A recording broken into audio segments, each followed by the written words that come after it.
महारानी। हाँ स्वामी जी। आज मैं इसलिए तुम्हें दरबार में बुलाया हूँ। हेलो, मैं तुमसे कुछ बात करना चाहता हूँ महारानी। क्या बात करने के लिए चाहते हैं स्वामी जी? महारानी, जब मैं कभी तुम्हारे भवन में प्रवेश करता हूँ मैं तुम्हें बराबर उदास देखता हूँ महारानी।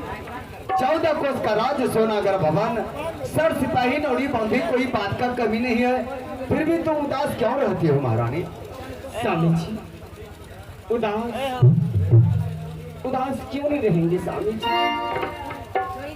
उदास रहने के कारण ये महारानी, क्या लेकिन है मुझे बता महारानी, क्या कमी है?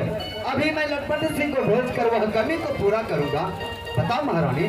स्वामी जी, कमी ये है स्वामी जी,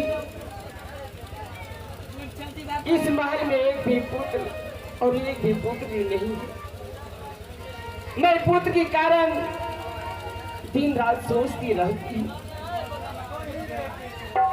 अगर मैं किसी माँ बहन के हाथ में बेटा देखती हूँ, जी करता है उनकी गोद से छीन के मैं अपना गोद में ले। महारानी, मैं तुम्हारे दर्द को समझ रहा हूँ। हर नारी के जीवन में अभिलाषा बने रहते हैं कि शादी के बाद मैं अपने पति को पुत्र अथवा पुत्री को जन्म देकर खुश करूं। लेकिन महारानी, तुम्हें यह भी मालूम होना चाहिए यह भगवान का खेती है। भगवान अनुरुष होने के बाद मनुष्य को निपुत्र बनकर भटकना पड़ता है। अगर ईश्वर खुश हो जाए तो पुत्र से अवश्य दर्शन हो जाता है महारानी। इसमें हम लोग क्या कर सकते हैं? उत्तमपुर नगर में जितना भी देवी देवता का स्थान है, एक भी स्थान बाकी नहीं है जहाँ की हम लोग पूजा नहीं किए हैं, धूप नहीं जला रहे हैं। फिर भी हम लोग निपुत्र बनकर भटक रहा हूँ महारानी। बताओ हम लोग क्या कर सकते हैं?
एक बात कहने के लिए चाहती हूँ। महारानी क्या कहना चाहती हो बताओ।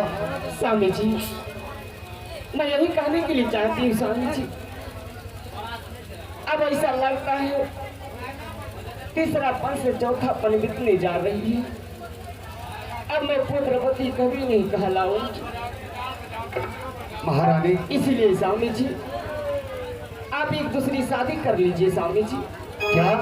हाँ स्वामी। मैं दूसरी शादी कर रहा हूँ? हाँ स्वामी। नहीं महारानी, ऐसा कदापि नहीं होगा कि मैं दूसरी शादी कर लूं।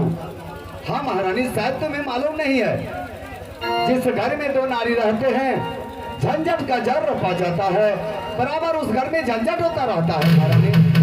इसलिए मैं दूसरी शादी से इनकार हो रहा हूँ। लेकिन स्वामी जी आप बार बार शादी करने से क्यों इनकार होते हैं? इसलिए कि जिस घर में दूसरी शादी करने के बाद झंझट पैदा हो जाए तो मैं वैसा काम कभी नहीं करेंगे महारानी।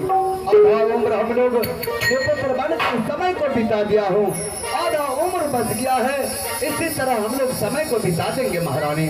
और जब मैं कभी तुम्हारे भवन में प्रवेश करता हूँ, कभी मैं तुम्हारे पास आता हूँ, तो तुम एक ही बात को रट रही हो, पतिदेव आप दूसरी शादी कर लीजिए, दूसरी शादी कर लीजिए।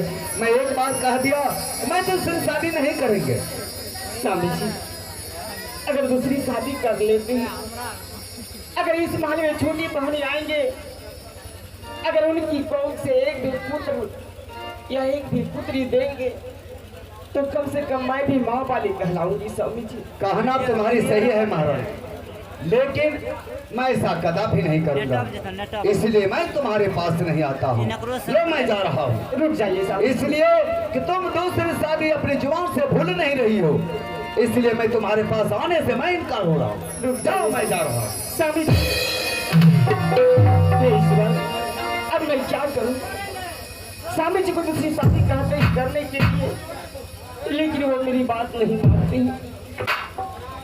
ठीक है मैं महामंत्री से कुछ पूछती हूँ।